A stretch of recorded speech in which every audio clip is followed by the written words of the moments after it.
Bueno, está Sergio Berni, ministro de Seguridad de la provincia, pero médico también. Sí, claro. Digo, te toca la doble función de alguna También manera. no, soy médico. No, sos médico, tenés razón. Sos médico. 32 y también años, ministro de Seguridad. En realidad, 32 años de ejercicio ininterrumpido de la medicina. Y la cirugía, ¿no? Que es mi especialidad. ¿no? ¿Y cómo entonces, cómo compatibilizar? Porque se dan las dos cosas en el medio de esta pandemia. La salud y la seguridad para que los irresponsables se mantengan dentro de la ley, dentro del margen que tenemos que tener para cuidarnos. ¿Cómo así? En realidad yo no creo en el control policial para una situación excepcional como la que estamos viviendo. Creo en la responsabilidad y en el control social, no policial. Pero bueno, estamos en una situación totalmente anormal, estamos en una situación excepcional y que se viene agravando día a día. Los números de hoy son muy elocuentes, 27.000 contagios, pero con una carga extra, que el sistema de salud de la Ciudad de Buenos Aires está totalmente colapsado. Y cuando digo totalmente colapsado, el sistema privado de salud colapsó, ya no tiene más lugar. No tiene que ver con una descripción política, sino es una descripción de la realidad. Cualquier efector privado del sistema de salud de la Ciudad de Buenos Aires está desesperado buscando una cama. Y esto es muy importante, porque es muy importante, primero, el sector privado es el referente de lo que pasa en la ciudad, porque el 83% de la población de la Ciudad de Buenos Aires se atiende con efectores privados, llámese obra social, llámese prepaga. Y lo que pasa en la Ciudad de Buenos Aires es el espejo de lo que va a pasar en el interior, por sobre todas las cosas, de la provincia de Buenos Aires, con un delay aproximadamente de 3 semanas. Siempre es así, ¿no? Arranca capital y después se siempre es extiende. así. Mire, hay un viejo dicho que decía, todos los caminos conducen a Roma. Sí. Bueno, en una Argentina como esta, todos los caminos conducen a la capital federal y a partir de la capital federal, así como se hace la gran redistribución logística de todo lo que necesitamos los argentinos, también el virus no es la excepción. Ahora, te hago una pregunta, perdón, porque dijo, bueno, no creo en el control policial, creo más en la gente. Suena un poco como un acto de fe, viendo lo que está pasando. La pregunta es, fiesta clandestina, no sé, Aldo Bonzi. Te pongo Aldo Bonzi porque es provincia de Buenos Aires. Claro. Sergio, hay una fiesta, hay 300 tipos en una fiesta clandestina.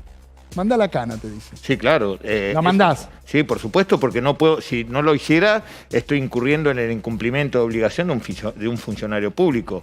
Un policía no puede decidir. Mire, es el clásico ejemplo de la discusión de aquellos que la policía tiene que llevar detenido a alguien porque está fumando un cigarrillo de marihuana. Hoy sabemos que el cigarrillo de marihuana de facto ya está totalmente despenalizado en la Argentina. Obvio. Hay fallos de eso, pero el policía no puede incumplir con lo que dice la ley. El policía tiene que cumplir con lo que dice la ley y no es el policía quien tiene que determinar si eso es delito o no. Para eso está la justicia. Bueno, en este caso es lo mismo. Ante la presencia de un delito, la policía tiene que actuar. ¿Y si se ponen ariscos? Eso se llama resistencia a la autoridad. ¿Y qué pasa si hay resistencia a la autoridad? Es un delito también. Es un delito, pero ¿vos qué le decís al policía cuando sale? Se te resisten, ¿qué haces? No, tienen que actuar en consecuencia. Lo que no puede pasar es que haya una resistencia a la autoridad sin ninguna sanción por parte de la autoridad. Eso desde ya, por supuesto.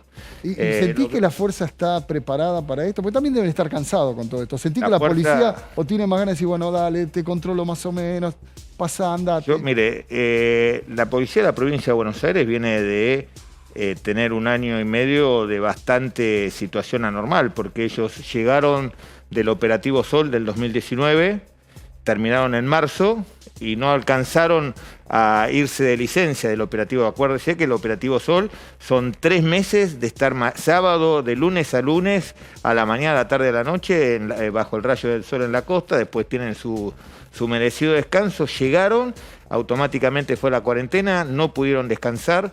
No solamente eso, sino que además tuvimos que convocar mucha gente del interior.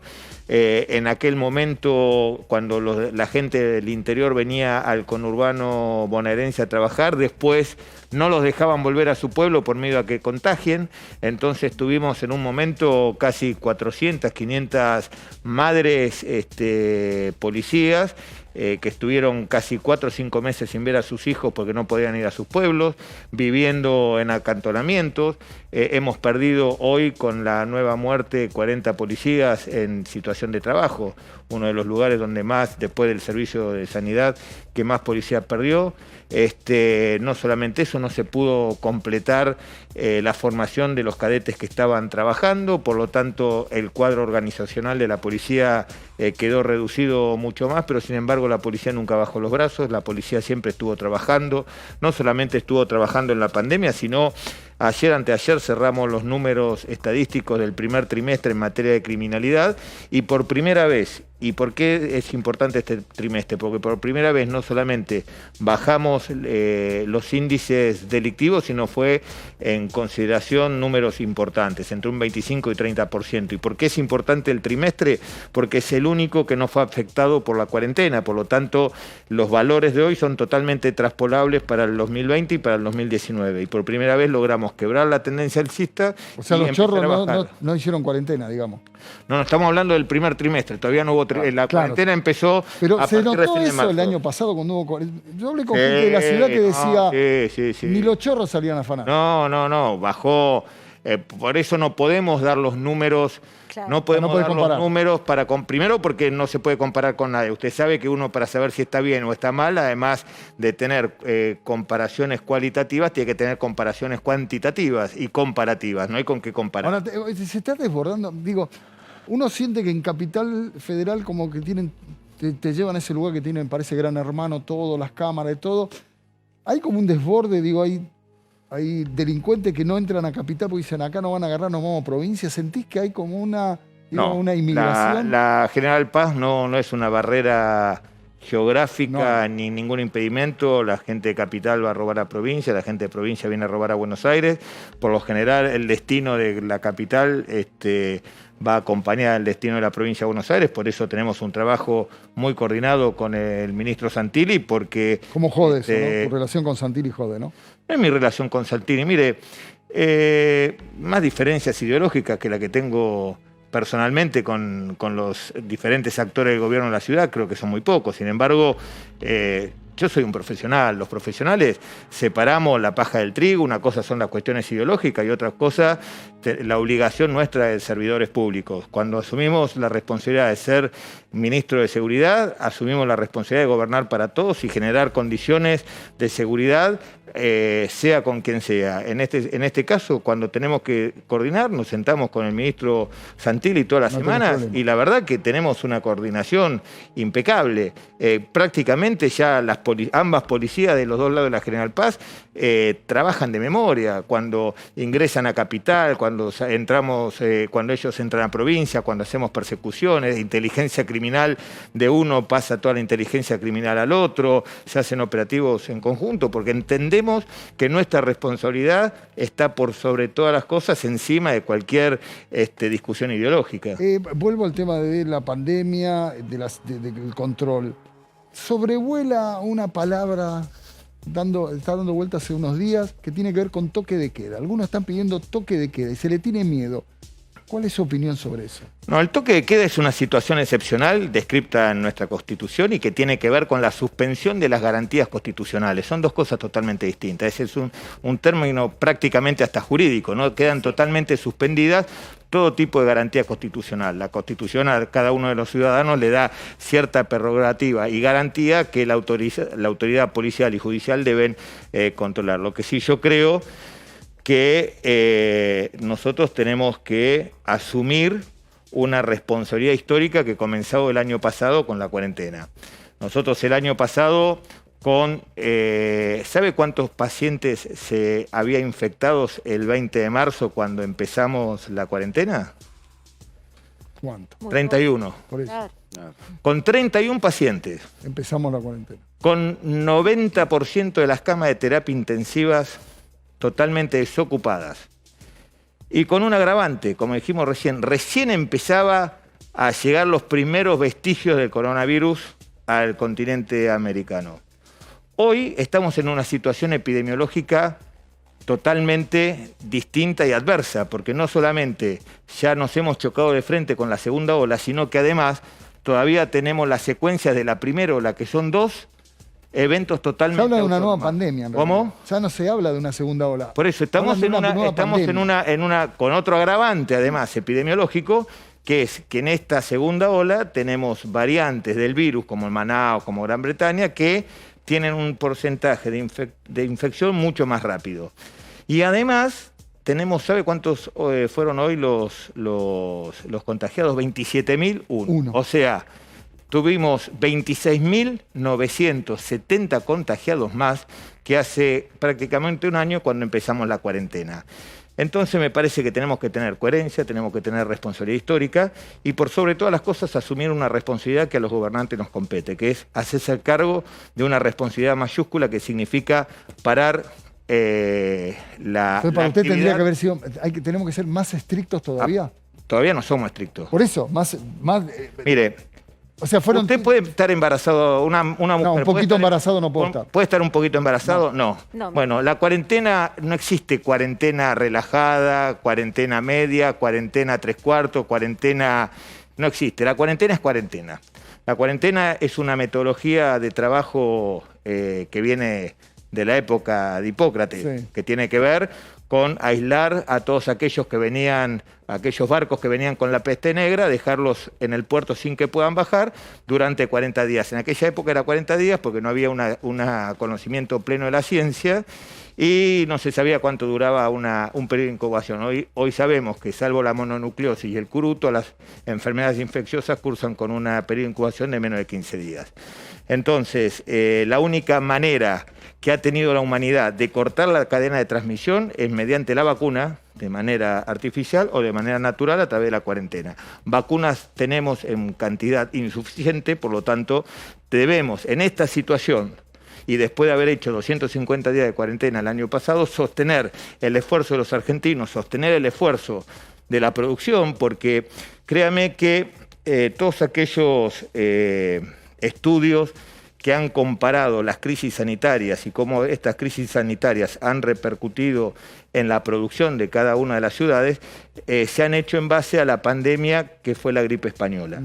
En la gripe española se vio que, por sobre todas las cosas, en ciudades de Estados Unidos, que están separadas una de la otra de un río, por ejemplo, pero con la misma densidad poblacional, con los mismos hábitos, con la misma calidad de producción, aquellas ciudades que han privilegiado la situación sanitaria sobre la productiva han tenido una recuperación mucho más grande. Las ciudades que eligieron ir por el camino de la producción y no de la sanidad, después le costó muchísimo recuperarse. Bueno, esta es la posibilidad que tenemos. Si te doy a vos la posibilidad hoy de tomar la decisión, ¿cerrarías todo? No tenga ninguna duda. ¿Estrictamente? No tenga colegio. Todo. Mire, recién hablamos de la Constitución, de las garantías constitucionales. La Constitución es sabia. ¿Cuál es el bien tutelado más importante para la Constitución argentina? La vida. Sí, claro. Y aparte no solamente es el bien tutelado más importante, sino es el único que es irreversible. La muerte no tiene vuelta atrás. 60.000 prácticamente argentinos han fallecido a causa de este COVID. El resto lo podemos recuperar. Los días de clase podemos recuperarlo, la producción la podemos recuperar, todo se puede recuperar. La muerte es inevitable y es irrecuperable. Entonces, no tengo ninguna duda que nosotros necesitamos. La única diferencia que tenemos con la cuarentena del año pasado, que ahora tenemos la vacuna. La vacuna no es una mera promesa, es algo real, factible, tangible, que la tenemos, es escaso. Como ¿El gobernador coincide con tu mirada? Mire, el gobernador... Porque hay una diferencia. Uno siente que Kicillof está como un poco más intransigente, quiere medidas más fuertes. Bueno, aquellos que tienen responsabilidad de gestión. Mire, hay dos tipos de gobernantes. Aquellos que tienen responsabilidad de gestión y entienden que es como los cirujanos. Nosotros cuando estamos al paciente, recién hablábamos 32 años de cirujano. Cuando tenemos al paciente en la sala de operaciones, hay que cortar, se corta. Hay que sacar un órgano, se saca.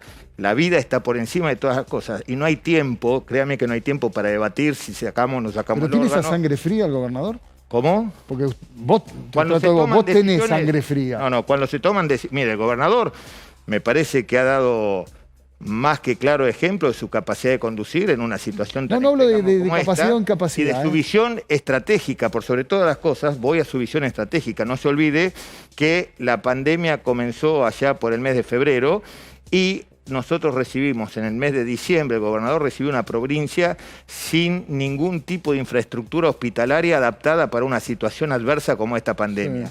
Sí. Y fue quien tuvo quien tuvo la visión estratégica de mandar los primeros aviones y los primeros barcos a China a buscar lo que era en ese momento un bien escaso.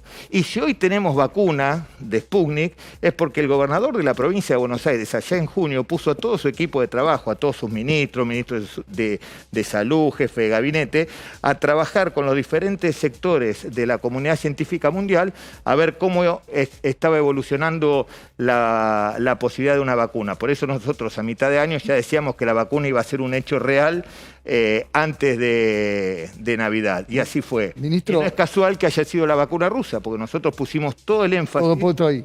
Ahora, ministro, le quiero contar y le cuento a todos. Acaba de terminar la reunión. Bien. No, yo te lo adelanto, te lo va a contar Ángela. No, lo va a contar usted. Cuente, real. Se decidió que el viernes se anuncia cierre total. ¿Vos tenés más detalles ahí? No. Lo leo, acaba de terminar. Estaba Cafiero, Bisotti, Guado de Pedro, Moroni, la ministra de Seguridad, estaba Agustín Rossi, Alberto Fernández en Zoom, el presidente. Se decidió cierre total. Cierre total, el viernes se anuncia. Cierre total, el viernes se anuncia. No lo llamarían fase 1, pero sería una fase 1. Falta definir detalles, ¿no? O sea, incluye, perdón, Jorge, tal vez cierre el dato. Las escuelas. Incluye las escuelas porque era total. un poco el bastión que sostuvo el ministro Trota durante todo el día, ¿no? Cierre total. Está bien. Total incluiría Mire, yo escuelas. le voy a dar mi apreciación. Siempre hablo en términos personales, no soy el dueño de la verdad absoluta, pero créame, y además es un tema que conozco y mucho porque fui docente universitario, justamente este tema, inmunología, y es un tema que me apasiona. Cualquier esfuerzo o cualquier medida restrictiva que usted haga, por más mínima que sea, siempre es beneficiosa. Ahora, acá no tenemos que ver solamente si cuantitativamente es beneficiosa. Acá es costo-beneficio. Acá tenemos que ver el costo y el beneficio. Parar un país tiene un costo grande. Por lo tanto, el beneficio tiene que ser enorme. Para que ese beneficio sea enorme, la cuarentena tiene que ser 3 semanas de apagar la luz, nada más. Todo. Solamente todo. Y cuando digo todo es clase, comercios, solamente comercios mínimos. Esencial. Inclusive, y si usted me pregunta a mí, debería ser hasta racionalizado. El año pasado, la gran mayoría de los políticos, para explicar la situación que estábamos viviendo, decíamos, estábamos en guerra. Bueno, todavía no vivimos un escenario de guerra. Aquellos que conocemos más o menos cómo es, sabemos que en un escenario de guerra la gente no camina en el medio de un bombardeo, en un escenario de guerra no va a una fiesta clandestina. Bueno, escenario de guerra. Hoy tenemos 2 semanas, 3 semanas de una batalla, yo creo que es la batalla final. Si nosotros en estos 15 días asumimos la responsabilidad. Y además hay que cortar todo, porque si no es imposible. ¿Sabe lo que pasa? Es el efecto contagio. Él se sale, yo salgo. Acá se... Lo que pasa es que en marzo del año pasado, claro, cortamos Sí, todo, claro, por ministro, supuesto. Se hizo y dio muy buen resultado, pero duró lo que dura una cuarentena normal. Pero ahora hay una diferencia, perdón. En aquel momento, yo me acuerdo, todos los diarios sacaron la misma tapa, estábamos todos los políticos, se juntaban. Hoy la líder de la oposición habla de una rebelión. Digo, esto que estamos diciendo, que tal vez se anuncie el cierre total, como dicen el viernes, todo a cero. Pero la oposición está levantando la bandera, vamos a rebelarnos. ¿Qué significa esto? Significa una falta de responsabilidad total.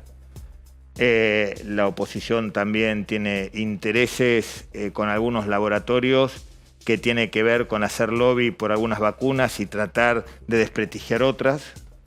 Mire, este dedo lo tenía así de grueso, de tanto chuparlo, mire cómo me quedó. ¿Se refiere a Pfizer? Patricia Bullrich dice lo que dice porque... Entonces, mire, seamos sinceros y al pan pan. No, está muy bien. Yo soy... Pero, entonces, ¿se refiere a Pfizer? hay gente que hace lobby, guerra de vacunas. La guerra de vacunas no es una cuestión, yo soy hincha de Boca o de River, ¿no? Hay intereses siempre económicos en el medio. Entonces me parece que es el momento, a esos hay que correrlos.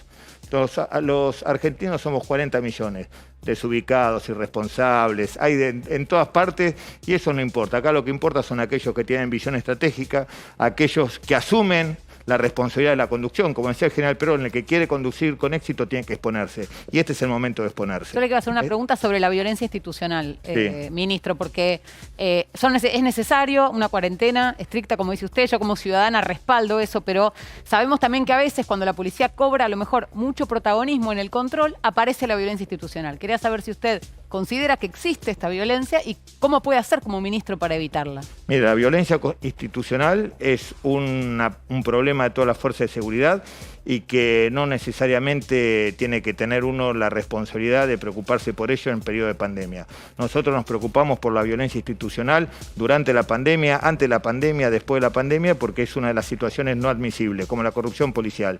Obviamente, es como todo, hay buenos periodistas, malos periodistas, periodistas incorrectos, periodistas irrespetuosos, como todo en nuestra sociedad. Ahora, hay un gobierno en la provincia de Buenos Aires que ha dicho muy claro, dentro de la ley absolutamente todo, fuera de la ley absolutamente nada. Perdón, me quedé con, a mí me quedé con esto que acaba de decir, que, o sea que cuando levantan la bandera de vamos a resistir, en realidad vamos a resistir mientras nos entre la guita de otra vacuna. Bueno, yo creo que es una gran irresponsabilidad, yo creo que... Es terrible. Bueno, hay un gran lobby. Por guita van a mandar al muere a mí. Hay lobbies, el lobby no solamente es recompensado con plata. ¿Hay embajadas también detrás? No estamos hablando de plata, estamos hablando de que no son intereses genuinos que tienen que ver con una visión científica. Si quiere hablamos de la calidad de vacuna y le explico la diferencia entre una y otra, por qué nosotros decíamos allá a mitad de año.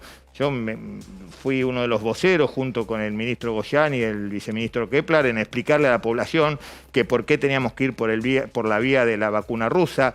Dábamos los fundamentos científicos, explicábamos por qué, explicábamos la importancia de que el vector sea un adenovirus, de que no sea un ARN o que no sea un virus de chimpancé muerto, las diferencias y por sobre todas las cosas la experiencia con la última epidemia que puso de rodillas al mundo, que no fue por su afectación, sino por las posibles consecuencias que esa epidemia se convierta en una pandemia, que fue el brote de ébola en Estados Unidos. Acordémonos lo que fue el brote de ébola en Estados Unidos, en el África, hizo temblar al sistema.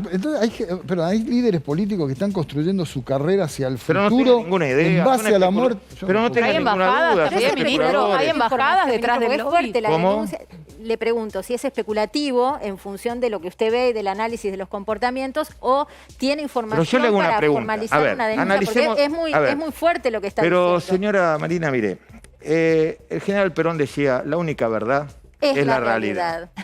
Entonces, ahora vemos a Patricia Bullrich totalmente preocupada por la producción argentina. Durante 4 años destruyeron 500.000 empleos, fugaron la plata de los argentinos, hicieron los negociados con todas las grandes empresas y nunca le escuché a la señora Bullrich estar preocupada por un solo empleado de la República Argentina. ¿Me va a decir que en plena pandemia la señora Bullrich se preocupa por la producción? Me parece que ya hemos explicado todo, ¿no? A buen entendedor, Ministro, pocas ¿está palabras. la embajada de Estados Unidos en este lobby de la mano de Pfizer, al que usted hace referencia? No lo sé. Primero, el lobby, como usted bien dice, es una actividad permitida en Estados Unidos. No aquí. Segundo, ¿cómo? No, digo que aquí no se ha formalizado. Segundo, si la Argentina tuviera su laboratorio y tuviera su producción, y yo, obviamente, que tiene la obligación de generar todas las condiciones para que su vacuna sea introducida en el mundo científico para acudir a una pandemia. Es una obligación moral y eso no está mal. Lo que está mal son los irresponsables que, abusándose de una situación como esta, intentan sacar provecho propio. Por eso le digo, para nosotros los peronistas primero está la patria y después todo lo demás. Para esta gente, primero ellos, después ellos, y ven qué tajada sacan, irresponsablemente. Le vuelvo a repetir, 4 años de destrucción masiva de la producción argentina y nunca la escuché estar preocupada por eso. Ministro, gracias por venir. Por favor.